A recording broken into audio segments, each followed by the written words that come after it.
අද ලෙසන් එක business organisation අපි මැනේජ්මන්ට් වල ගොඩක් කතා කරා දේශන 5ක් වගේ. ඒ දේශන 5 තුලදී අපි කතා කරපු දේවල් වල දැනුමත් එක්ක ඔයාලට දැන් මේ බිස්නස් ඕගනයිසේෂන් කියන එක පිළිබඳ යම් දැනුමක් ඇති. ඒතර මේකට මම කිව්වා පාසල් වලින් ලබපු අධ්‍යාපනයවත් කියන O level A level වත් එහෙම නැත්නම් ඔයා මොන හරි මේ පිළිබඳ දැනුම තියෙන කෝස් එකක් කරලා තියෙන කෙනෙක්වත් වෙන්න ඕනේ නැහැ. මම මේ උගන්වන දේවල් වල අර්ථය අරගෙන ඔයාට මේ බිස්නස් ඕගනයිසේෂන් කියන එක ඔයාට හොඳටම අවබෝධය ගන්න පුළුවන්. ඒ කියන්නේ ඔයාගේ වයස ප්‍රශ්නකුත් නැහැ. ඔයා කොයි වගේ පරතරයක ඉන්න කෙනෙක්ද ඔයා අධ්‍යාපනය ලැබුවේ A level වලට ආර්ට්ද කොමර්ස්ද බයෝද ඒවා මුකුත් මේකට අදාළ නැහැ. මම මුලදී කිව්වා කිසිම කෙනෙක් ඒ විදිහට ඔළුවට දාගන්න එපා. මොකද ඔය සමහර අය මම දැක්කා කම්පියුටර් සයන්ස් එකට ලොග් වෙන අය ප්‍රමාණයෙන්ම ලොග් වෙන්නේ නැහැ මැනේජ්මන්ට් එකට. ඒකට හේතුව තමයි සමහර අයට මේ මැනේජ්මන්ට් කෝස් එක වල වටිනාකමක් නැහැ කියලා හිතනවා ඇති. නමුත් මම කියලා දුන්නා මැනේජ්මන්ට් කෝස් එකක් කරලා තිබීම රස්සාවකට යන්න පළවෙනිම සාධකය වෙනවා. රස්සාවක් දැන්ට නොකරන අයට තමන් මොන විෂය ධාරාව පාසල හදලා තිබුණාද. ඒ වගේම රස්සාවල ඉන්න අයට ඒක ඉහළට යන්න මේක වැදගත් වෙනවා. ඒ වගේම ඩිග්‍රී එකක් අපි ඔයගොල්ලන්ට ඩිග්‍රී එකක් ඔෆර් කරන දවසට ඔයගොල්ලන්ට බිස්නස් මැනේජ්මන්ට් වගේ නැත්නම් බිස්නස් ඇඩ්මිනිස්ට්‍රේෂන් වගේ ඩිග්‍රී එකක් දෙන්නේ. මොකද ඒක තමයි ලේසියෙන්ම කරන්න පුළුවන් උපාධිය. টොප් අප් ඩිග්‍රී එකක් අවුරුදු දෙකකින් වයි කරන ප්‍රෝග්‍රෑම් එකකට තමයි අපි දැනට සැලසුම් හදලා තියෙන්නේ. ඒක ඉදිරි කොහොම වේද දන්නේ නැහැ. නමුත් ඒ උපාධියක් කරගත්තු කෙනෙකුට වාට තමන්ගේ ජීවිතේ රස්සාව කොහක වුණත් රස්සාවක් කරාද නැද්ද ඒක ප්‍රශ්නයක් නෑ. තමන්ගේ ජීවිතේ සාරවත් කරගන්න ප්‍රයෝජනවත් වෙනවා. ඒක වගේම විශ්වවිද්‍යාල පද්ධතිය දැන් හැමදාම කතා කරන්නේ entrepreneurship ගැන. ව්‍යවසායකත්වය ගැන. ඒ කියන්නේ තමන්ගේම ව්‍යාපාරයක් කරන්න. තමන් ජොබ් එකක් කරන ගමන් ප්‍රයිවට් බිස්නස් එකක් කරන්න. පාර්ට් ටයිම් ජොබ් එකක් කරන්න. ඒ වගේම තමන්ගේ රැකියාව ඉවර වෙච්ච කාලෙක තමන් සඳහා සමය ගත කරන කාලෙක ගෙවල් වලටලා නිකන් ඉන්න එපා. තමන් ප්‍රයිවට් බිස්නස් එකක් පටන් ගන්න කියලා තමයි විශ්වවිද්‍යාල මට්ටමින් අද උපදෙස් දෙන්නේ. ඉතින් ඒ නිසා ඕගොල්ලන්ට මම මේ ටික කියලා දෙන්නේ මේක රසවත් පාඩමක්. මේක මේ මූලික බේසික් එක අල්ලගත්ත ඕගොල්ලන්ට ඉදිරි කාලෙදී පුළුවන් ජීවිතේ හොඳ පැත්තට හොඳ නැවුම් අත්දැකීම් තියෙන ජීවිත හදාගන්න. ඒ නිසා අතහරින්න එපා මේ ලෙසන් එක. සමහරට මේක ඔයගොල්ලෝ දන්නව ඇති. සමහරට මේගොල්ලෝ ඔයාලා හිතන ඇති මේක උවමනාවක් නැහැ කියලා. නමුත් මම දන්නවා මේක ඉතාමත්ම වැදගත්ම කොටසක් ජීවිතයේ යථාර්ථවාදීව ඉදිරියට අරගෙන යන අයට. එහෙම නැතුව ඉතින් අර මොකක් හරි හම්බෙච්ච ජොබ් එකේ ඔය ඉඳලා ඒක කරලා අතහරින අයට මේක ලොකු වැදගත්කමක් නැහැ. හැබැයි ඔයා දවසින් දවසේ ඉස්සරහට ගිහිල්ලා ජීවිතයේ යථාර්ථවාදී හිතලා අවසාන උස්ම හිලන්නේ කොයි විදිහට කියලාත් මම ඔයාලට කියලා දීලා තියෙනවා. අන්නේ අවසාන උස්ම හිලන දවසට ඔයා තනි නොකරන විෂයක් තමයි මේ මැනේජ්මන්ට් කියලා කියන්නේ. එහෙනම් මැනේජ්මන්ට් කියන්නේ කරන දේ මනා ලෙස කිරීම. මැනේජර් කෙනෙක් එතන ඉන්න ඕන. මැනේජර් කියන්නේ කරන දේ මනා ලෙස කරන්න. ඒ මැනේජර්ට මනා ලෙස කරන දේ කරන්න සංවිධානය තියෙන්න ඕන. අපි සංවිධාන ගැන ගොඩක් කතා කළා. තවත් ඉදිරියට කතා කරන්න තියෙනවා. එහෙනම් සංවිධානයක් කොහමද ව්‍යාපාර සංවිධානයක් වෙන්නේ කියලායි අපි අද කතා කරන්නේ. පහුගිය දේශනෙත් මම මේක කතා කළා. නමුත් අදත් මම කතා කරන්න. එහෙනම් සංවිධානයක් ගැන අපි කිව්වා තමන්ගේ ගමන් පටන් අරගෙන කොහොමද පෘථුවිය වෙන්නේ. ඒ වගේම මම අද ඔයාලට කියනවා විශ්වය හැදෙන්නේ කොහොමද කියලා. මම ඔයාලට කියලා දුන්නා මෙඩිසල පාඩමකදී මේවා විෂය කරුණු වලට අමතර කරුණු සක්වලක් හැදෙන්නේ කොහොමද කියලා. මතක ඇති සක්වලක් හැදෙන තාලේ. මතකද? පෘථුවිය, අපාය 4, දිව්‍ය ලෝක 6, බ්‍රහ්ම ලෝක 20. ඒතර 21ක් තල තියෙනවා. ඒ තල 21 එකතුවෙන් තමයි සක්වලක් හැදෙන්නේ. ඒ වගේම ගම, ඒ වගේම අපි පවුලනේ කුඩාම ඒකකේ. කුඩාම ඒකකයේ තමයි සංවිධානයක තියෙන කුඩාම සංවිධානය තමයි ගෙදර පවුල. අම්මා තාත්තා ඔයා ඔයාගේ නංගි මල්ලි සහෝදර සහෝදරි. ඒගොල්ලෝ තමයි පවුල. ඊට පස්සේ ඒගොල්ලෝ කසාද බැඳලා වුණාම ඒගොල්ලොන්ගේ තව හම්බෙන නැන්ද මාමා ඒ දරුවෝ ඒ පවුලේ කට්ටිය එකතු වුණාම පවුල් දෙක තුන එකතු වුණාම එතන හැදෙනවා මොකද කුටුම්බයක්. කුටුම්බ ගණනාවක් එකතු වෙක ගමක් වෙනවා. ගම් ගණනාවක් එකතු වෙලා නගරයක් වෙනවා. නගර ගණනාවක් එකතු වෙලා රටක් මහද්වීපයක් වෙනවා. නේද? රටක් වෙනවා. රටවල් ගණනාවක් එකතු වෙලා මහද්වීපයක් වෙනවා. මහද්වීප කයක් හතක් අටක් එකතු වෙලා මොකද වෙන්නේ? ලෝකයක් බිහි වෙනවා. එහෙම හොයාගත්තු පළවෙනි ලෝකේ තමයි මිනිස්සු ඉන්නවා කියලා හොයාගත්තු දැනට සලකුණු කරගෙන ඉන්න නැත්තම් දැනට තීරණය කරලා තියෙන ලෝකේ තමයි පෘථුවිය. ඉතින් පෘථුවියේ තියෙන සෞරග්‍රහ මණ්ඩලය. දැන් මම විශ්වය ගැන කියලා දෙන්න යනවා ඔයගොල්ලන්ට. මම දැන් ඔයගොල්ලන්ට සක්වල ගැන කියලා දුන්නා සංවිධානවල. ඒ කියන්නේ සංවිධාන ගැන ඔයගොල්ලන්ට ආයෙ කියලා දෙන්න තරක් නැති තරම් මම කියලා දුන්නා ඔයාලට. ඒ වගේම දැන් පෘථිවිය ගැන කියලා දීලා ඉවරුණා. මේව ගැන හිතන්න මේ කියන්නේ. ඔයා පරීක්ෂකෙක් වෙන්න. ඔයා හැම වෙලෙම රිසර්චර් කෙනෙක් වෙන්න ඕන. හොයන්නෙක් වෙන්න ඕන. හරිද? ගවේෂකෙක් වෙන්න ඕන. හරිද? ඔයා හැම වෙලෙම පරීක්ෂකවරයෙක් වෙන්න ඕන. එහෙම වුණොත් තමයි ඔයාට ජීවිතේ මේ මැනේජ්මන්ට් හොයාගන්න පුළුවන් වෙන්නේ. එහෙම නැතුව දැන් මේ වහගෙන ඉඳලා හිටියොත් මේක වැඩේ කරන්න බෑ. ඉතින් එනිසා පෘථිවියෙන් ඔබට ගිහපුම අපිට තියෙනවා. දැන් මම විශ්වය ගැන කියන්න යන්නේ. පෘථිවියත් එක්ක තව තියෙනවා ග්‍රහ මණ්ඩල කීයක්ද? සෞර ග්‍රහ මණ්ඩලයනේ. ඔය සෞර ග්‍රහ මණ්ඩලය තියෙනවා. ග්‍රහලෝක තියෙනවා දැන්ට 20කට ආසන්නව හොයාගෙන. නෙප්චූන් ප්ලූටෝ වලින් පස්සෙත් ග්‍රහලෝක හොයාගෙන තියෙනවා. සෞර ග්‍රහ මණ්ඩලය. ඒ වගේ ග්‍රහ මණ්ඩල ගණන් කරන්න බැරි සංඛ්‍යාවක් එළියේ තව අභ්‍යවකාශය තියෙනවා. එළියේ අභ්‍යවකාශය තියෙනවා. ඒත් අපි පෘථිවියත් එක්ක ඉඳලා සෞර ග්‍රහ මණ්ඩලයේ ඉන්න අපි මිනිස්සු වැඩියට ඉපදිලා ඉන්නයි. ඒට අමතරව පෘථිවියේ සත්තු ඉන්නවා. නේද? සිව්පාවෝ ඉන්නවා, උරගයෝ ඉන්නවා. නේද? ඒ වගේම ගත්තොත් අභව්‍ය ආත්ම වල ඉන්න අය ඉන්නවා. ඒ කියන්නේ යක්කු, පෙරේතයෝ, භූතයෝ, කුම්භාණ්ඩයෝ වගේ අභව්‍ය ආත්ම. අපිට ඇහැට පේන්න සියුම් ශරීර තියෙනවා. එහෙම අය අපිත් එක්ක ඉන්නවා. හරිද? ඒ වගේම දෙවිවරු ඉන්නවා මේ පෘථිවිය තුල. හරිද? මේ ඔක්කොම එකට එකතු වෙලා තමයි මේ පෘථිවියේ මිනිස්සු තමයි ප්‍රධාන ජීවියා වෙලා ඉන්නේ. අපි වාසනාවන්තයි කියලා කියන්නේ ඒකයි. මේ වගේම මම ගොඩක් වලට අර්ථ දැක්වීම කරා පහුගිය කාලේ. පහුගිය දේශනා 4-5දී ගොඩක් අර්ථ දැක්වීම කළා. ඊට පස්සේ ග්‍රහ මණ්ඩල තියෙනවා වගේ තියෙනවා තරු මණ්ඩල. අපිට මේ අහසේ යබල පුම්පෙන් තරු මහ බල්ලා කියයි, ගොඩා බල්ලා කියයි, නේද? වලහ කියයි. ඒ වගේ අපි ඉගෙන ගත්ත විද්‍යාවට ඒක තරු මණ්ඩල. විශාල සංඛ්‍යාවක් තියෙන අපිට ගණන් කරන්න බැරි සංඛ්‍යාවක්. ඊට පස්සේ තියෙනවා මන්දාකිනි. මේ අභ්‍යවකාශයේ තියෙනවා මන්දාකිනි. ඔයගොල්ලෝ දැකලා තියෙන මන්දාකිනි. හරි Google ගිහලා මන්දාකිනි කියලා ගහන්න ඔයාලට බලා ගන්න පුළුවන් විශාල මන්දාකිනි සංඛ්‍යාවක් තරු ග්‍රහලෝක ඔක්කොම එකට එකතු වෙලා තමයි මන්දාකිනියක් හැදෙන්නේ. ඊට පස්සේ උල්කාවක්. උල්කා තියෙනවා. මේ අභ්‍යවකාශය තුල තියෙන උල්කා. අභ්‍යවකාශය කියලා පිටන්න එපා මේ පෘථිවියේ උඩින් පේන දුම් වෙන වේ වලාකුළු කොටස කියලා හිතන්න එපා අභ්‍යවකාශය කියලා. පෘථිවියෙන් ඔබට යන්න ඕන. පෘථිවි පෘෂ්ඨයෙන් ඔබට ගියපුවම තමයි අපිට මේ හම්බෙන්නේ අභ්‍යවකාශය. එතන මේ අභ්‍යවකාශය තියෙන උල්කා. මම කිව්වා 2032 අගෝස්තු 28 වෙනිදා නැවත ලෝකේ විනාශ වෙනවා කියලා. හරිද? ඔයගොල්ලෝ ඒක අහලා බය වෙනවද දන්නේ? ඒතර ඒ කාලේ වෙනකොට NASA ආයතනෙ මගින් ඒ මහ විශාල පිච්චි එන උල්කාව පෘථිවියේ ගැටෙන උල්කාව තව අවුරුදු 2032 නේ. තව අවුරුදු 10කටත් එහා කාලයක් තියෙනවා. NASA ආයතනෙන් දැනටමත් යාන යවලා තියෙනවා ඉංජිනේරු සමග යාන ඇරලා ඒවත් දිය කරලා හරින්න ඒ වගේම පුපුරවල හරින්න. ඒ උල්කාව ආවොත් මුළු පෘථිවියම අලු ගොඩක් බවට පත් වෙනවා. ඒ වගේ උල්කා ගණන් කරන්න බැරි සංඛ්‍යාවක් මේ අභ්‍යවකාශයේ තියෙනවා. එහෙනම් මේ සියල්ල එකතු වුණා. මොනවද මේ සියල්ල? ග්‍රහලෝක, ග්‍රහ වස්තුන් ඊළඟට තරු මණ්ඩල, ග්‍රහ මණ්ඩල, තරු මණ්ඩල, ඒ වගේම චක්‍රාවාට, උල්කා, මන්දාකිනි වගේ මේ වගේ බොහෝ දේවල් එකට එකතු වුණාම ඒ සමස්තයකට කියනවා විශ්වය කියලා. එන ඔන්න විශ්වය ගැනත් අපි ඉගෙන ගත්තා. ගෙදර ලිබ්බොක්කේ ඉඳලා විශ්වය දැක්කා දැන් ඔයාට ඕන කාත් එක්ක හරි කතා කරන්න පුළුවන්. කතා කරන්න ඕනේ මේවා. කතා කරපුවම අපේ අඩුපාඩුත් අහු වෙනවා. තව දැනුමත් හම්බ වෙනවා. අපි කතා කරන්නේ සම්පප්පලාපනේ හම්බුණාම. ආගිය තොරතුරු කොහොමද කියලා වැස්සද කියලා අහනවා. අනෑවද කියලා අහනවා. ඕවම කතා කර කර බහූතකයේ කියනලා අපේ කාලය ගත කරන එකට කියනවා බුදුරජාණන් වහන්සේ කිව්වේ සම්පප්පලාප. ඒකත් පවක් වෙනවා කියලා කිව්වේ. ඉතින් මේවා කතා කරන්නේ. මිනිස්සුත් එක්ක කතා කරන ෆෝන් එක ගත්තාම යාළුවා හම්බුනාම තමන්ගේ ආදරය කරන කෙනා හම්බුනාම අම්මා තාත්තත් එක්ක නිවාඩු තියෙන වෙලාවක මේවා කතා කරන්න. සොයන්නෙක් වෙන්න, ගවේෂකෙක් වෙන්න. එතකොට ඔයාලට බිස්නස් හොයාගන්න පුළුවන්. මං කිව්වා ඔයාලට හැම කෙනෙක්ම ප්‍රයිවට් බිස්නස් එකක් පටන් ගන්න. බුලත් පිට විකුණන්න හරි කමක් නැහැ. හරිද?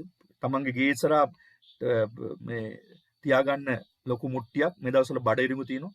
බඩිරිමු තම්බලා විකුණන්න. එහෙම නැත්නම් රොටි ටිකක් උයන්න ගේ ඉස්සරහා පොඩිවට හදාගෙන පොඩි හට්ටයක් ගහගෙන. හොඳ ආදායම. අමතර ආදායම. අපි මොකද කරන්නේ මේ දවස්වල වහිනවා කියලා හොඳට බෙඩ් සීට් එක පුරවන්න නිදා ගන්නවා. හොඳ සැප ගන්නවා. නේද? ඒතර එහෙම නොකරන්න ඕන.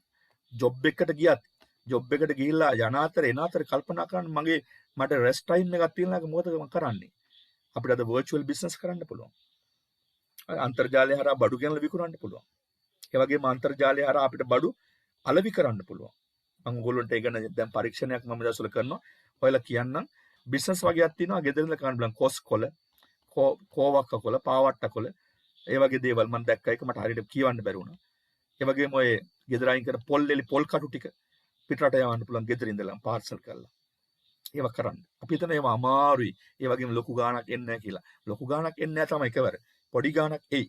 පොඩි ගාණ ලොකු ගාණක් කරගන්නේ මීට. පාර්ට් ටයිම් නේ. පාර්ට් ටයිම් වැඩක් කරන්න. ඉතින් මම හොඳම දේ පාර්ට් ටයිම් කිව්වා. මොකද්ද හොඳම දේ? අධ්‍යාපනයේ තියෙන කෙනෙකුට අදාගත්ත වෙනකොට. ටීචර් කෙනෙක් වෙන්න. ඕන තරම් සල්ලි හොයන්න පුළුවන්. ටීචර් කෙනෙක් වෙන්න. හැබැයි හරි ටීචර් කෙනෙක්. හරි දේ කරන.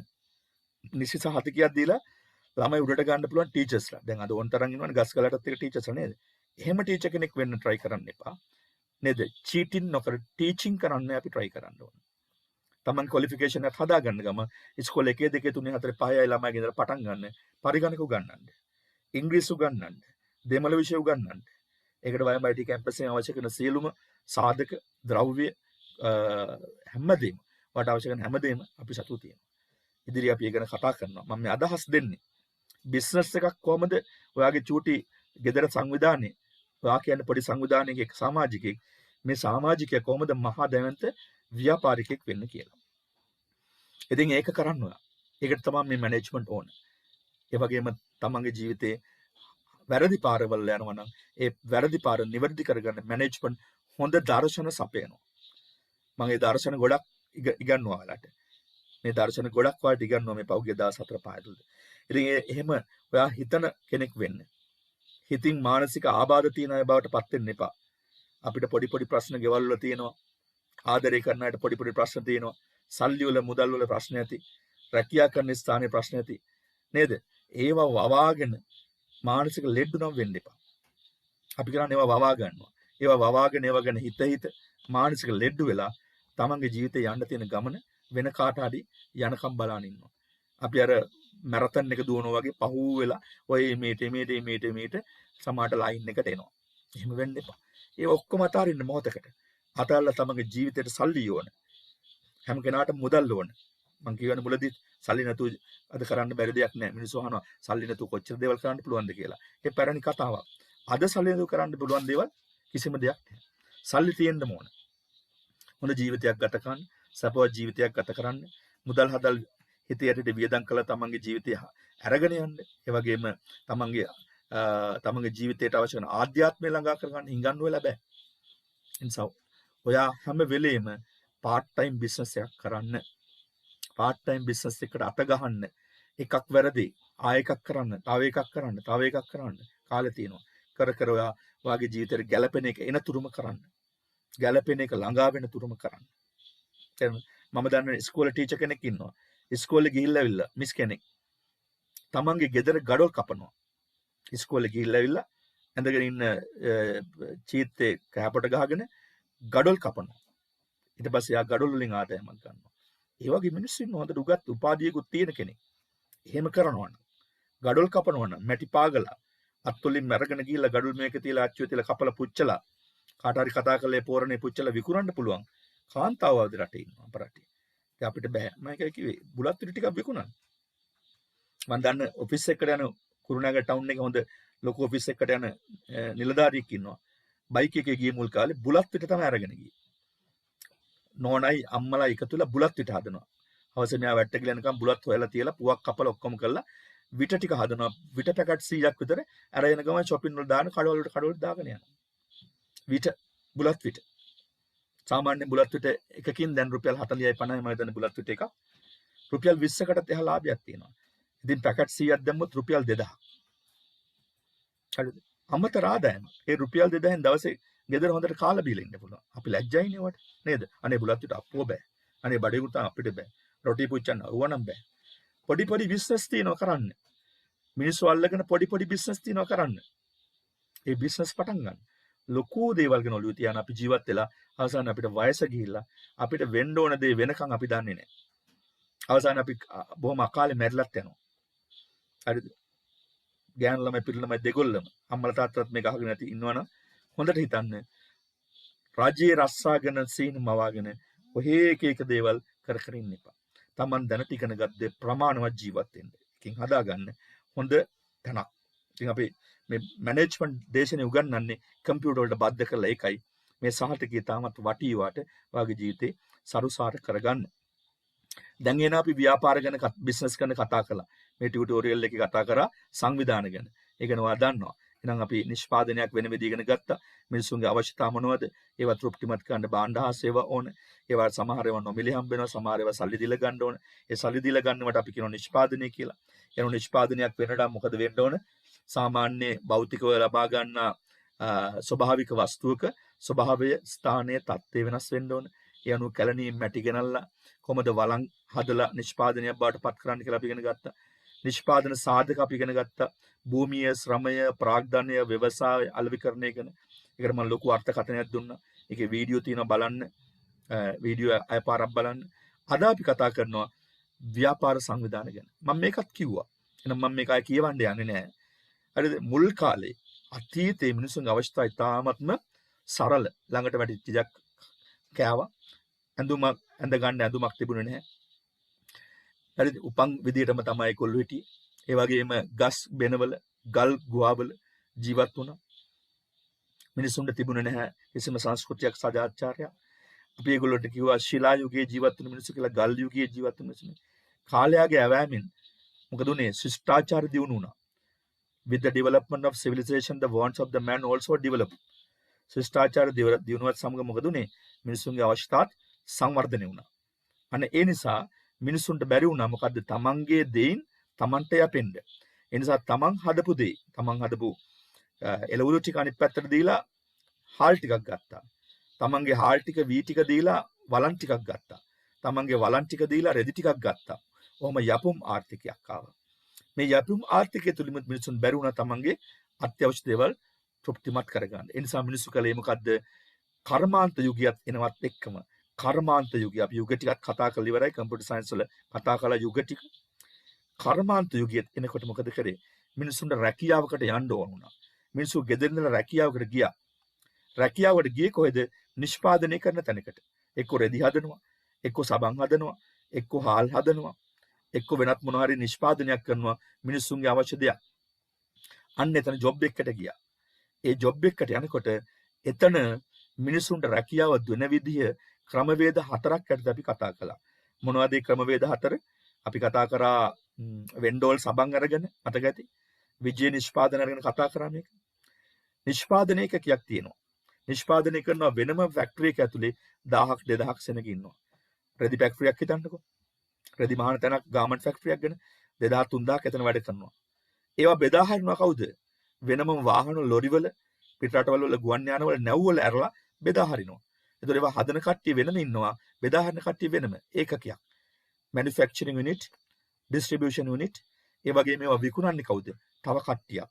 ගමේ කඩේ, ඒ වගේම නගරේ කඩවල, සුපර් මාකට් වල, shopping complex වල, ඊට අමතරව පොළවල් වල, ඊට අමතරව ගෙයින් ගෙට යන ඔය direct marketing නැත්නම් door to door sales වලදී කරනවා. ඒ වගේම දැන් විකිණීමේ ක්‍රමය මොකක්ද? අලුත්ම ක්‍රමේ ඔන්ලයින් සේල් එකක් තියෙනවා. ඒ සේල් කරන්න විකුණන්න වෙනම එකකයක් තියෙනවා, කට්ටියක් ඉන්නවා. ඒගොල්ලන්ට අපි කියනවා selling unit කියලා. ඒ වගේම මේ තුනම සාර්ථක වෙන්නේ මේ manufacturing unit කියන එකයි, distribution unit කියන එකයි, selling unit කියන එකයි. මේ තුනම සාර්ථක වෙන්න මොකක්ද ඕන පුතේ? marketing unit. අපි ඉගෙන ගත්තා අලෙවිකරණ අංශයක් ඕන. මේ අලෙවිකරණයේ තියෙන ප්‍රචාරණය තුලින් තමයි අලෙවිකරණයේ තියෙන මිනිසුන්ට මේ භාණ්ඩය ගැන දැනුවත් කිරීම නිසා තමයි නිෂ්පාදනය වැඩි කර ගන්න පුළුවන් වෙන්නේ. ඒවා බෙදා හැරීම වැඩි කර ගන්න පුළුවන් වෙන්නේ. විකුණ ගන්න පුළුවන් වෙන්නේ. එහෙනම් මේ ඒකක 4 පොදුවේ මොකද වෙන්නේ? එකට එකතු වුණාම එතන තියෙනවා සංවිධානයක්. මොකද්ද වෙලා තියෙන්නේ? ව්‍යාපාරයක් බවට පත් වෙලා. සාමාන්‍ය සංවිධානයක් ව්‍යාපාරයක් බවට පත් වෙලා. අපි ඒ නිසා කිව්වා these organized units are called business organization. These units do those function by using the following factors.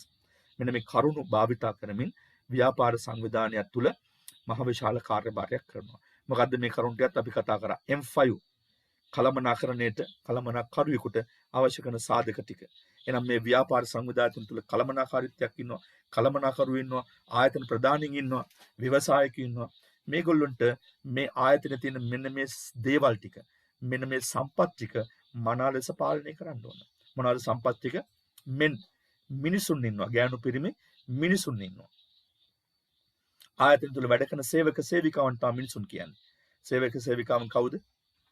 ආයතන තුල ඉන්න සේවක සේවිකා කවුද? පල්ලෙහා වැඩ කරන කම්කරුවෝ, ඒ වගේම උඩ ඉහළ ඉන්න කළමනාකරුවන්, අධ්‍යක්ෂවරු පවා මේ සියලු අය සේවකයෝ. එහෙනම් ආයතනයේ කළමනාකාරීත්වය දැනගන්න ඕන මිනිස්සු මේ ආයතනයේ ඉන්නවා. ඒගොල්ලෝ ගැන බලන්න ඕන. දැන් වර්තමානයේ නම් ඒගොල්ලෝ ගැන බලන්න මොනවද තියෙන වෙනම මේකකයක්. මානව සම්පත් සංවර්ධන දෙපාර්තමේන්තුව. නැත්නම් HR එක කියලා තියෙන්නේ. නේද? මිනිස්සු එළියට බහලා රාජ්‍ය ආයතනවල උද්ඝෝෂණ කරනවා. මොකද්ද? අයිතිවාසිකම් දිනා ගන්න. හේතුව තමයි ගොඩක් ඒවට හේතු ඒ ආයතන සේවකයන් ගැන බලලා නැහැ. මනි ආයතනය වෙනුවෙන් වියදම් කරපු මුදල් තියෙනවා. මුදලින් මනින්න පුළුවන් දේවල් තියෙනවා. අන්න ඒවා ඔක්කොම ටික හරියට බලන්න ඕන, හරියට පාලනය කරන්න ඕන. ඒකත් කළමනාකාරීත්වයට අවශ්‍ය සාධකයක්. එහෙම නැත්නම් මේ ව්‍යාපාර පවතිනවද? නෑ මේ බිස්නස් කඩා වැටෙනවා. හරියට මේ ටික පාලනය කරගත්තේ නැත්නම්. ඒ වගේම මැටීරියල් ද්‍රව්‍ය තියෙනවා. ඒ ආයතනෙ තියෙන මොනවද? ද්‍රව්‍ය. ඒ ආයතනයේ වැඩ කරන ද්‍රව්‍ය, විවිධ වර්ගයේ ද්‍රව්‍ය, පරිගණක තියෙයි, වාහන තියෙයි, තව බඩු මුට්ටු, ෆෑන්ද, කබඩ්ස්ද, පුටු මේසද, පොත්පත්ද, රොම වටිනා දේවල් ගොඩක් තියෙනවා. ඒ ද්‍රව්‍ය තමන්ගේ වගේ රකින්න ඕන. තමන් ආයතනෙ ගියාට පස්සේ අනුන්ගේ වගේ තියෙන්න බෑ. තමන්ගේ වගේ රකින්න ඕන. ඒකත් කළමනාකරන සාධකයක්. මෙතඩ්ස් ආයතනය තුල හදපු ක්‍රමවේදයක් තියෙනවා. ආයතනට කොහොමද බඳවා ගන්නෙ? ඒ වගේම ස්ථීර කරන්නේ කොහොමද? ඒ වගේම මේ සේවකයන් සේවය යොදවන්නේ කොහොමද? ඒගොල්ලන්ට දෙන පඩි කොහොමද? දීමනා වැඩිවීම කොහොමද? බෝනස් කොහොමද දෙන්නේ? ඒගොල්ලොන්ගේ නිවාඩු කොහොමද අනුමත කරන්නේ? හරි ඒගොල්ලෝ සේවයෙන් අයින් වෙනවා නම් කොහොමද අයින් කරන්නේ? ETF දෙන්නේ කොහොමද? EPF දෙන්නේ කොහොමද? ඊළඟට අතිකාල වැඩ කරන. හරි මේ වගේ ක්‍රමයක් තියෙනවා ආයතන තුල. ඒ ක්‍රමය ඉහළ කළමනාකාරීත්වය විසින් අවබෝධ කරගෙන රැකගෙන යන්න ඕන. දැන් ඔයා කළමනාකරණයට යනවා නම් ඔයා කළමනාකරණයට ගිය දවසට මම මේ උගන්වන්නේ කළමනාකරුවෙක් කියන තමන් කියන හැඟීමෙන්. ගෙදරත් මේ ටිකම තියෙන්න ඕන. තමන් තමා කළමනාකරුවා. ආයි පිට කවුරුත් නෙමෙයි කළමනාකරුවා. කළමනාකරුවා කියන්නේ මේ නමක් ගහගෙන බෝඩ් එකක් ගහන ඉන්නේ බැංකුවක ඉන්න මහත්තයා නෙමෙයි. හරි තමන්ම තමා කළමනාකරුවා. එහෙනම් තමන් ආයතනයට ගියත් නැතත් තමන් තුල ස්වයම්ව මේ ටික හැදෙන්න ඕන. මෙතඩ්ස් ක්‍රමය. උදේ ඉඳලා රැය වෙනකන් කොහොමද ජීවත් වෙන්නේ කියලා තමන් තුල ක්‍රමයක් තියෙනවා හදාගත්තු. අපි ඒකට කියනවා හෘද සාක්ෂිය කියලා. නේද? එහෙම නැත්නම් අපි කියනවා ඒකට මොකද්ද? කිසියම් කෙනෙකුගේ තියෙන එදිනෙදා වැඩ කරන විදිය. මොකක්ද ඒකට කියන ප්‍රතිපත්තිය. නේද? ප්‍රතිපත්තියකට අනුව වැඩ කරන කෙනෙක් කියලා එම් කියන්නේ. ඒ මිනිස්සයා වැඩ කරනට ආයෙත් ඒ විදියටම තමයි කාටවත් ඒක කඩන්න බෑ. මැෂින්ස් කියන්නේ මොකද්ද? යන්ත්‍ර සූත්‍ර. ආයතනයේ දියුණුව වෙනුවෙන්, ආයතනයේ සංවර්ධනය වෙනුවෙන් වැඩ කරන්න මැෂින්ස් වර්ග ගොඩාක් තියෙනවා. ඒවා ටික ඔක්කොම හොද්දට බලලා පාලනය කරලා නඩත්තු කරලා තියාගන්න ඕනේ. දැන් සමහර මිනිසුන්ට ආයතනයේ තියෙන මැෂින් වල කිසිම ගාණක් නැහැ. ඒවා දූවිලි බැඳලා මල කාලා ඒවට වෙන්න ඕන දේවල් ඔක්කොම දිරලා ගිහිල්ලා. කවුරුවත් ඒව ගැන බලන්නේ නැහැ. රාජ්‍ය ආයතන වලින් දැකලා තියෙන ඕගොල්ලෝ වාහනේම පොලිමේ දිරනවා. පෞද්ගලික මිනිස්සුෙකුට එහෙම තිබ්බනම් කොච්චර වටීද? ඉතින් ඒ හේතුව තමයි කලමනාකාරීත්වයක් නැහැ වගේ. රාජ්‍ය ආයතන ගැන මම ඔයගොල්ලන්ට කියලා දුන්නා. ලංකාවේ රාජ්‍ය ආයතන කොයි වගේද කියලා. නේද? අර ටීවී channel දෙක තුනක් බලුවා නම් ලංකාවේ රාජ්‍ය ආයතන ගැන අපිට හොඳට දැනගන්න අහගන්න පුළුවන්.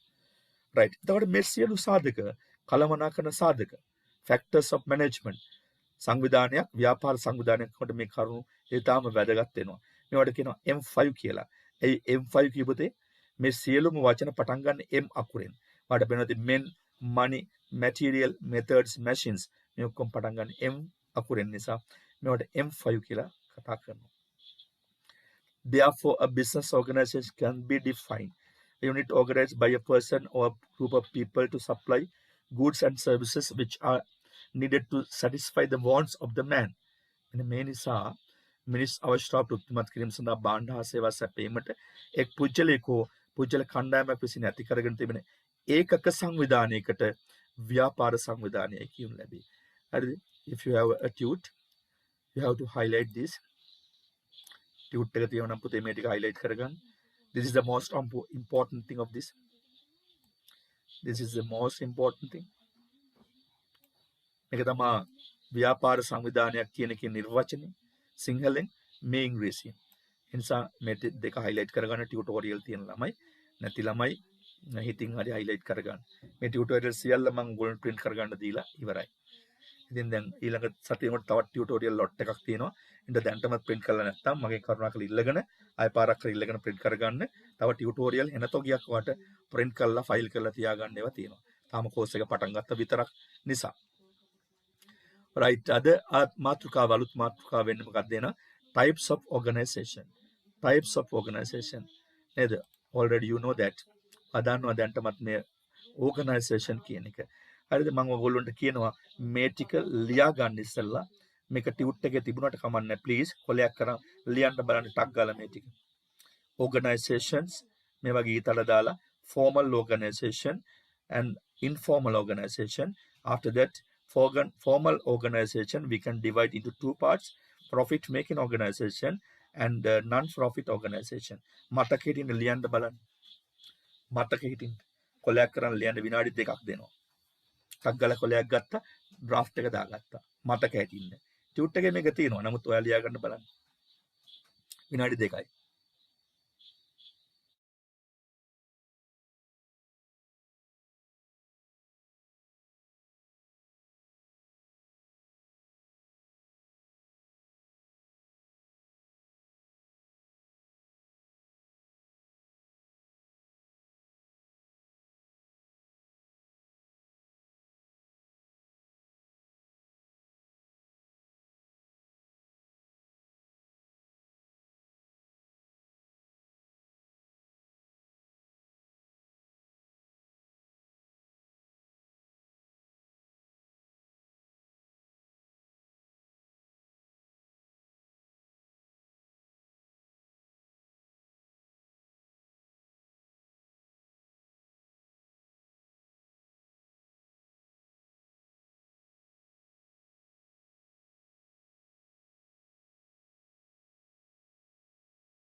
ලියලා ඉවරද ළමයි හරි අපි ඒක පැහැදිලි කරගමු සංවිධානයක් මෙතන ඕනනම් ඇන්දා ගන්නත් පුළුවන් an organization සංවිධානයක් ප්‍රධාන කොටස් දෙකකට කඩා ගන්නවා formal organization formal කියන්නේ විධිමත් කියන එක formal කියන එකේ තේරුම මොකක්ද ළමයි විධිමත් සංවිධානයක් විධිමත්ව තියෙන්න පුළුවන් ඒ වගේම informal කියන්නේ අවිධිමත් සංවිධාන සිංහලෙන් ඕන අය ටියුටෝරියල් එකේ තියාගන්න අවිධිමත් සංවිධාන එහෙනම් සංවිධාන විධිමත් සහ අවිධිමත් කියලා කොටස් දෙකකට කැඩෙනවා අපි මේ කතා කරපු සංවිධාන ඒ වගේම විධිමත් සංවිධාන නැවත කොටස් දෙකකට කැඩෙනවා මොකද්ද profit making සහ non profit making කියන්නේ ලාභ ලබන විධිමත් සංවිධාන නැවත කොටසකට කැඩෙනවා ලාභ ලබන කියන මේ සංවිධාන ලාභ ලබනවා තවත් සංවිධාන වර්ගයක් තියෙනවා මොකද්ද ලාභ නොලබන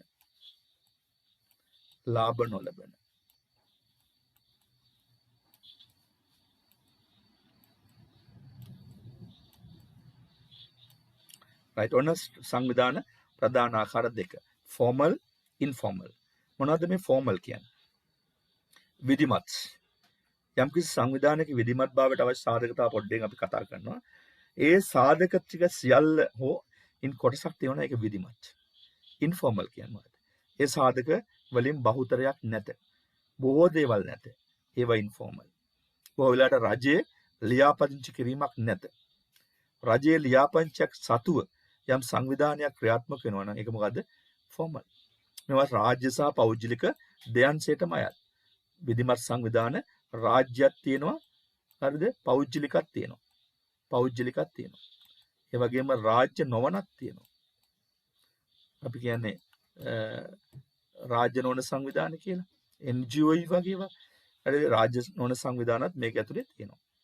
එහෙනම් විධිමත් කිසියම් රජයේ තියෙන ප්‍රතිපත්තියකට අනුව ලියාපදිංචියකට යටත්ව ඒ සංවිධානයේ දිගින් දිගට පවත්වනවා නම් ඒක විධිමත්. කිසිම සංවිධාන ලියාපදිංචියක් නැහැ. විධිමත් භාවයක් නැහැ. හිටපු ගමන් පටන් ගන්නවා. ඒවට කියනවා අවිධිමත් කියලා. විධිමත් රාජ්‍ය සංවිධානයක් කියන්න බලන්න. විධිමත් රාජ්‍ය සංවිධානය. ශ්‍රී ලංකා මහ බැංකුව. ඔන්නව ලියා ගන්න. ශ්‍රී ලංකා මහ බැංකුව. අනිකුත් රාජ්‍ය බැංකු. අධ්‍යාපන දෙපාර්තමේන්තුව. හරිද? කීපයක් මම මේ කියන්නේ. සෞඛ්‍ය දෙපාර්තමේන්තුව. ලංගම වගේ ආයතන කීපයක්. රාජ්‍යම නේ. ඔගොඩ කිව්වේ. පෞද්ගලික ප්‍රසිද්ධ නම් තියෙනවා අපි කතා කරමු. පෞද්ගලික. සිංගර් අබාන්ස් කාගියස් පෞද්ගලික. ඒ වගේ ඒවා ගන්න පුළුවන් පෞද්ගලික විධිමත් සංවිධාන ඒවා. ඒ වගේ කිසිම පසුබෑමක් නැහැ. එන්නෙන් දියුණුවටපත් වෙනවා. දියුණුවටපත් වෙනවා. විධිමත් ඒවා. ඉන්ෆෝමල් නම් අර කිව්ව විදිහට කිසිම ලියාපදිංචියක් නැහැ. අපි දුන්න ගමේ තියෙන මරණාධාර සමිතිය. ලියාපදිංචි යන්නේ ඔය කට්ටිය එකතු වෙනවා. සල්ලි එකතු කරනවා, ව්‍යවස්ථාවක් හදනවා, ඒක කියවනවා යනවා. හැබැයි සමහර මරණාධාර සමිතිය ලියාපදිංචි කරගෙන යනවා රජේ. එහෙමම විධිමත්. අනිතව අවිධිමත්. දන්සල් සමිතිය. දන්සල් දෙන කාර්ය සමිතිය පටන් ගන්න කට්ටිය තුලා සල්ලි කීයක් හරි එකතු කරනවා ආය පාරක් නැහැ. ගමේ තියෙන පොල් කඩු සමිතිය. ඔය ණය දෙන සමිතිය කියලා එහෙම තියෙන්නේ. කාන්තාව 5 දෙනා එකතුලා පොඩි සමිතියක් හදා ගන්නවා. ඒකේ කිසිම සැකස්මක් සැලැස්මක් නැහැ. ණය ගන්න ඕන නිසා 5 දෙනා එකතු වෙනවා. ණය ගත්තට පස්සේ ඒක අවුරුදු නෑ. අවිධිමත්. ඒ වගේ කාන්තාව පිරිමි එකතුලා ගොවි සමිතිය, අර සමිතිය, මේ සමිතිය කියලා හදා ගන්නවා ගම් මට්ටමේ. ඒ වගේ ඒවා ඔක්කොම අවිධිමත් සංවිධාන. හරිද? රාජ්‍ය සංවිධානත් තියෙන හැම අවිධිමත් සංවිධාන. රජයේ නිලධාරී එකතුලා හදා ගන්න යම් සංවිධාන. ඒවා අවිධිමත්. සමහරලාට නිලධාරී කට්ටිය එකතුලා හදා ගන්නවා පෞද්ගලික සුබ සාධන සමිතියක්. ලියාපදිංචි නැහැ. ගොඩක් ඒගොල්ලෝ එකතු වෙන බොන්ඩ් නේද? මාසෙක සැරයක් එකතුලා බොනවා. මාසෙට රුපියල් 2000 විතර නැත්නම් 1000 විතර දානවා 20 දෙනෙක් එකතුලා කොහේ තැනක එකතුලා බොනවා. ඊට පස්සේ ඔන්න අවුරුද්දකට සැරයක් ගෙදර කට්ටිය එකතුලා ට්‍රිප් එකක් කරලා යනවා. නෝන්ලා දරුවෝ ටික. ඒ වගේ සංවිධාන දැකලා තියවලා ඕනතරම්. හරිද? හරිද? all those are informal. ඒ ඔක්කොම informal. ඒ වගේ සංවිධාන ගැන මම කියන්නේ. profit making ලාභ ලබනවා. මේ ෆෝමල් සංවිධාන ගොඩක් ලාභ ලබනවා. රාජ්‍ය සංවිධාන, පෞද්ගලික සංවිධාන හැම එකක්ම ලාභ ලබනවා. ඒ කියන්නේ අනිවාර්යයෙන්ම ඒ වියදම් කරපු ආදායමට සරිලන ලාභයක් ලබන්න තමයි විධිමත් සංවිධාන මේ රාජ්‍ය සහ පෞද්ගලික අංශ දෙකෙන්. දැන් අබාන්ස් ගත්තොත්, කාගිල් ගත්තොත්, ෆුඩ් සිටි ගත්තොත් නේද? ඒවා ලාභ ලබන්න ඕනේ. සිංග ගත්තොත් ලාභ ලබන්න ඕනේ. නේද? දැන් වර්තමානයේ ගත්තොත් එහෙම soft logic ගත්තොත් ලාභ ලබන සංවිධානය. හරිද? රාජ්‍ය සංවිධාන ගත්තොත්, ලංගම ගත්තොත්, ඒ වගේම සීනි සංස්ථාව ගත්තොත්, ඊළඟට දුම්රිය දෙපාර්තමේන්තුව ගත්තොත්, ඒ වගේ ඔක්කොම ලාභ ලබන ඒවා තියෙනවා. ලාභ ලබන්න ඕනේ. හරිද? රාජ්‍ය වැවිලි සංස්ථාව ගත්තොත් ලාභ ලබනවා. හැබැයි සමහර ඒවා ලාභ ලබන්නේ නැති තත්ත්වයටපත් වෙලා තියෙනවා. මොනවද ලාභ ලබන්නේ නැහැ කියලා කියන්නේ? රාජ්‍ය සංවිධාන, දැන් හමුදා පොලිසිය වගේ ලාභ ලබන්න බෑ. non profit ඒවා. non profit. ඒවා ලාභ ලබන්න බෑ. රාජ්‍ය හමුදාව, පොලිසිය, ඒ වගේම අධ්‍යාපන දෙපාර්තමේන්තුව ලාභ ලබන්න බෑ. හරිද? ඒ වගේම ගත්තොත් තා මොනවාද? සෞඛ්‍ය දෙපාර්තමේන්තුව ලාභ ලබන්න බෑ. හැබැයි විදුලි බල මණ්ඩලය ලාභ ලබනවද? ඕ ලාභ ලබනවා. ඒගොල්ලෝ සේවාව විකුණනවා. නේද? ජල මණ්ඩලයේ ලාභ නමනවද? කිරි මණ්ඩලයේ ලාභ ලබන්න ඕනේ. ඒ බිස්නස් එකක් කරනවා ඒගොල්ලෝ. ඒ වගේම ව්‍යාපාර රාජ්‍ය සහ පෞද්ගලික ලාභ ලබන ඒවා තියෙනවා. ලාභ නොලබන ඒවා තියෙනවා. ඒ වගේම අපි ගත්තොත් දැන් ඔයාලා අහලා තියෙන ඔය YMBA කියලා තියෙනවා. ඒක සමිතියක්. මොකද YMBA කියලා කියන්නේ? Youth Men's Buddhist Association. Youth Men's Buddhist Association. තරුණ බෞද්ධ සංගමය. YMBA. ලාභ ලබනවද නැද්ද? ලාභ ලබනවා ඒගොල්ලෝ. හැබැයි අරමුණ සමහරට ඒගොල්ලෝගෙන කියලා තියෙනවා ලාභ ලබන්න බෑ. සුබ සාධන වෙනුවෙන් පීඩන්න කියලා. YMCA නේද? Youth Christ Buddhist Men's Association. තරුණ ක්‍රිස්තියානි සංගමය. ලාභ ලබන්නේ නැහැ කියලා පටන් ගන්නවා. එමෙන්න ලාභ ලබන මට්ටමට පත් වෙලා තියෙනවා. නේද? රාජ්‍යන සංවිධාන තියෙනවා. නේද? non profit making. නේද? හැබැයි වැඩ කරගෙන යනකොට ලාභ ලැබීමක් ඒගොල්ලෝගේ වෙනවා. හැබැයි පුළුවන් තරම් ලාභ ලබන්න නැති වෙන තමයි ඒගොල්ලෝ පිටුගෙන යන්නේ. දැන් මේ දවස්වල ලෝක සෞඛ්‍ය සංවිධානය.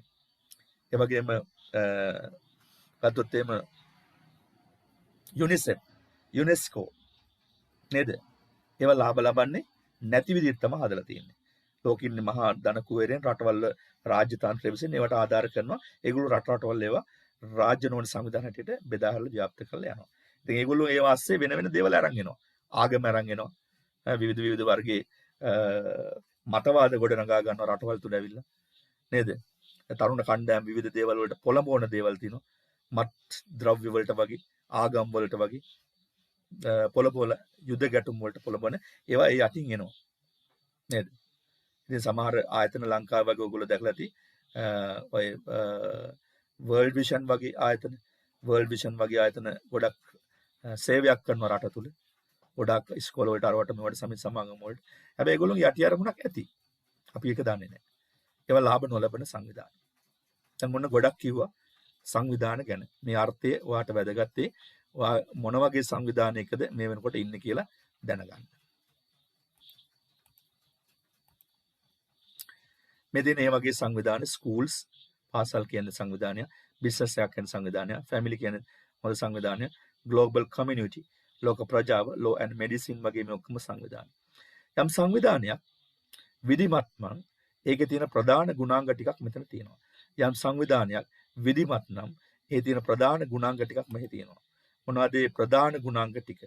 යම් සංවිධානයක් විධිමත් සංවිධානයක් නම් එහි තියෙන ප්‍රධාන ගුණාංග ටික තමයි මේ තියෙනවා. ඔබ්ජෙක්ටිව්. පළවෙනි එක තමයි මොකද්ද? ඔබ්ජෙක්ටිව්. අරමුණක් තියෙනවා. දැන් සමහර ආයතන වල යනකොට ගහලා තියෙන විෂන් ඇන්ඩ් මිෂන් කියලා වල දැකලා ඇති.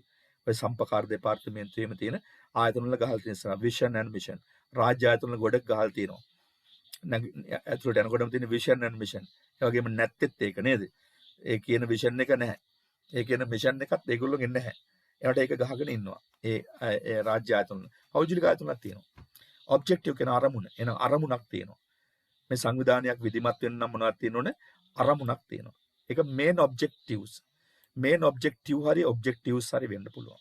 ප්‍රධාන අරමුණක් තියෙන්නේ එකක් බෝලට දෙක තුනක් තියෙන ඇත්ත ඇති. අද ඔබ්ජෙක්ටිව්ස් අනු අරමුණු. ප්‍රධාන අරමුණයි අනු අරමුණුයි තියෙනවා අරමුණු අතරේ.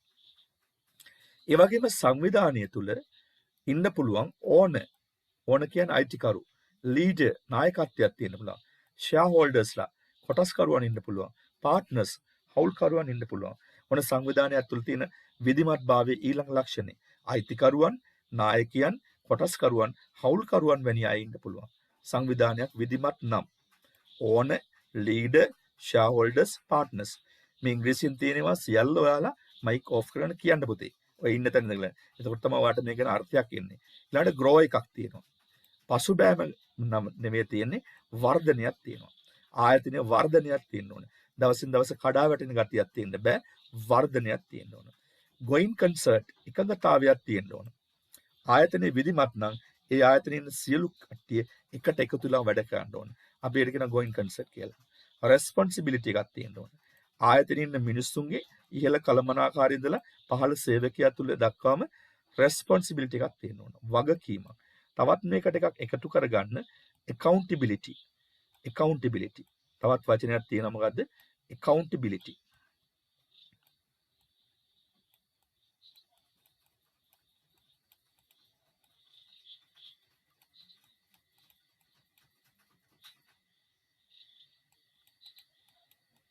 accountability කියන්නේ වගවීම. හැම ආයතනයකම නැහැ. බොහෝ ආයතනවල වගකීමත් එක්කම එකට සම්බන්ධ වෙලා එනවා පුතේ වගකීමට එක සම්බන්ධ වෙලා එකක් තමයි වගවීම. මොකද්ද? වගවීම. වගවීම very good. responsibility කියන වගකීම, accountability කියන වගවීම. ඒ වගේම members-ලා ඉන්න පුළුවන් ඒ ආයතනයේ විධිමත් නම්. ඒ වගේම employees-ලා ඉන්නවා. ඒ කියන්නේ සමාජිකින් ඉන්න පුළුවන්, එක්ක සේවකයින් ඉන්න පුළුවන්. legal accept එකක් තියෙන්න පුළුවන්. තියෙන්න පුළුවන් නේ අනිවාර්යෙන් තියෙන්න ඕන. මොකද්ද? legal accept එකක්. ඒ කියන්නේ මොකද්ද? නීතිමය තත්ත්වයක් තියෙන්න ඕන ආයතනය තුළ. මේ විධිමත් සංවිධානයක තියෙන ලක්ෂණයක්. and also funds අරමුදලුත් තියෙන්න ඕන. අරමුදල් නැතුව දුවන්න බෑ. එහෙනම් මෙන්න විධිමත් තියෙන සංවිධානයක ප්‍රධාන ලක්ෂණ ටික. මොකද්ද? objective, ඒක main objectives, objective and other objectives කියලා කොටස් දෙකකට කඩෙනවා. ප්‍රධාන සහ අනු අරමුණු කියලා. ඕන ලීඩර්, shareholders, partnersලා ඉන්න පුළුවන්. grow එකක් තියෙන්න පුළුවන්. going concern එකක් තියෙන්න පුළුවන්. responsibility and accountability එකක් තියෙන්න පුළුවන්. ඒ වගේම membersලා and employeesලා ඉන්නවා. legal accept එකක් තියෙන්න ඕන. ඒ වගේම funds තියෙන්න ඕන. මෙන්න මේ ටිකවත් අඩුම තරමේ තියෙන්න ඕන සංවිධානයක් විධිමත් වෙන්න නම්. ඊළඟට කතා කරනවා the main objection of organization. ප්‍රධාන අරමුණු සහිත සංවිධාන.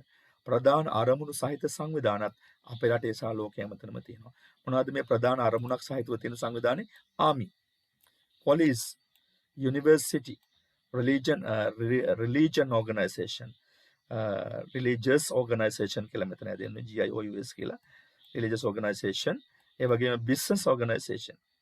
මොනවද මේවා? ආමි කියන්නේ ප්‍රධාන වශයෙන් ඔබ්ජෙක්ටිව් එකක් තියාගෙන හදාගත්තු ආයතනයක්. මොකක්ද ඒ අරමුණ? සිකියුරිටි. ආමිකේ වෙන අරමුණ මොකුත් තියෙන්න බෑ. සිකියුරිටි ආරක්ෂාව තියෙන්න ඕන. පොලිසිය පීස් සාමය, මහජන සාමය තියෙන්න ඕන. යුනිවර්සිටි එකක් වගේ එක මොනවද තියෙන අරමුණ? හයි এডুকেෂන්. අනිත් අරමුණ මොකුත් වැඩක් නැහැ. රිලිජියස් ඕගනයිසේෂන් වල තියෙන්න ඕන. කල්චර්, සදාචාරය, සංස්කෘතිය වගේ දේවල්. Business organisation. දැන් අපි කතා කරන එක මේකනේ. මේවා සමාන කරගෙන අනිත් මේ ආයතන සමාන කරගෙන අපි කතා කරන්න යන්නේ මැනේජ්මන්ට් වලට අදාළ මොකද්ද? Business organisation. නේද? මොකද්ද ඔබ්ජෙක්ටිව් එක? provide goods and services to satisfy human needs. මෙන්න මේක තමයි අරමුණ. provide goods and services to satisfy human needs. What is it? මිනිස් අවශ්‍යතා තෘප්තිමත් කිරීමට භාණ්ඩ හා සේවා සැපයීම තමයි ව්‍යාපාර සංවිධානයක තියෙන අරමුණ. එහෙනම් ආමියකේ, පොලිසියේ, යුනිවර්සිටියේ, ආගමික සංවිධානවල තියෙන ප්‍රධාන අරමුණ හා සමානව ව්‍යාපාර සංවිධාන කියන අපි කතා කරන සංවිධානයේ ප්‍රධාන අරමුණ තමයි මොකද්ද? මිනිස්සුන්ගේ අවශ්‍යතා තෘප්තිමත් කරන්න භාණ්ඩ හා සේවා සපයන එක. දැන් මේවා ඉතින් නොතේරී තියෙන්න බෑ, හැමෝටම තේරෙන්න ඕන. other objectives of business organization. ව්‍යාපාර සංවිධානයක තියෙන අනිකුත් අරමුණු මොනවද? ව්‍යාපාර සංවිධානයේ තියෙන අනිකුත් අරමුණු හොඳට ඔලුවට දාගන්න. අනිකුත් අරමුණු ටික තමයි තියෙන්නේ මොනවද? 1. ව්‍යාපාර සංවිධානයක තියෙන අනිකුත් අරමුණු මොකද්ද? 1. maximization of profit.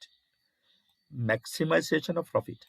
ලාභය උපරිම කරගන්න තමයි දඟලන්නේ බිස්නස් එකක් තුළ. ඒක තවත් අරමුණක්. අර ප්‍රධාන අරමුණු වලට අමතරව තියෙන. welfare of society. welfare of society. මෙතන සංගමය කියලා තියෙන්නේ. එතන සමාජ කියලා හදාගන්න. සමාජ සුබ සාධනය. සමාජ සුබ සාධනය. සමාජ සුබ සාධනය තියෙන්නම ඕන ප්‍රධාන අරමුණු වලට අමතරව. welfare of consumer. පාරිභෝගිකයාගේ සුබ සාධනය. බඩු ගන්න එන මිනිස්සුන්ටත් හොඳ සුබ සාධනයක් තියෙන්න ඕන. අඩු ගන්න බොරුවට හරි සේල් කියලා දාලා තියෙන්න ඕනේ නේද? ගොඩක් අය අපි සේල් කියලා දාලා තියෙනවනේ. අවුරුදු 3 පාරක් 4 පාරක් බෙදානවා. සේල් දාපු ගම යනවා. හැබැයි සේල් කියලා දාන්නේ ඒගොල්ලෝගේ ලාභෙත් අල්ලලා. ඉතින් සේල් කියලා ගිහිල්ලා වෙන තැනක තියෙන ගාණටත් වඩා රුපියල් 50කටත් දීලා අපි බඩු අරන් එනවා. එහෙමයි ලංකාවේ මිනිස්සුන්ගේ හැටි. ඒ වගේම සමහර කඩවල කියපුවම නේද?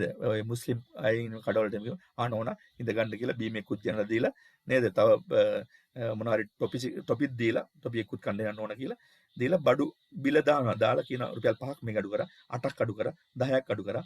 නෝන මේ ටික ඔක්කොම අඩු කරා. මෙන්න මුළු බිලෙම අපි ගාණක් අඩු කරා. පොඩි වට්ටමක් දුන්නා. ඉතින් ඊට පස්සේ නෝන්ලා ටික යන්නේ කඩවල් හොයාගෙනමයි. නමුත් අපිට දීලා තියෙන්නේ රුපියල් 5-10 අඩු කරලා තියෙනවා කියලා කියන්නේ මොකද්ද? එයාට අපිට විකුණන්න ඕන මිලට වඩා වැඩියෙන් ගානකුත් දාලා ඒකෙන් කීයක් හරි අඩු කරලා අපිට වෙනනවා. එහෙම බිස්නස් වල තියෙනවා. එතකොට ඒක පාරිභෝගික සුබසාධන නෙමෙයි ඈ. පාරිභෝගික සුබසාධන එහෙම කට්ටකම් කරන එක නෙමෙයි කියලා මම කිව්වේ. welfare of employee සේවක සුබසාධනේ. ආයතන ඉන්න සේවක සේවිකාවන්ට අනිවාර්යයෙන්ම සුබසාධනයක් තියෙන්න ඕන ව්‍යාපාර සංවිධානයක අරමුණු අතර. welfare of owners අයිතිකරුවන්ගේ සුබසාධනේ. welfare of owners කියන්නේ පුතේ මොකද්ද? අයිතිකරුවන්ගේ සුබසාධනේ. රාජ්‍ය වෙන්න පුළුවන්, පෞද්ගලික අංශය වෙන්න පුළුවන්. කවුරු හරි බිස්නස් එකක් පටන් ගත්තාම අයිතිකරුවන්ගේ සුබසාධනේ තියෙන්න ඕන. ඒක අපි කියනවා reasonable returns for investment. reasonable returns for investment කියන්නේ මොකද්ද පුතේ? ආයෝජනයට නිසි ප්‍රතිලාභ. ආයෝජන නිසි ප්‍රතිලාභයක් තියෙන්න ඕනේ. මේක සාමාන්‍ය කතා විදිහ හඳුනනවා මීයක් කඩන්නේ අතලෙව කණ්ඩ නොව යන සාධකය. සාමාන්‍ය ව්‍යවහාරේ කතා කරනවා මීයක් කඩන්නේ අතලෙව කණ්ඩ නොව යන සාධකය.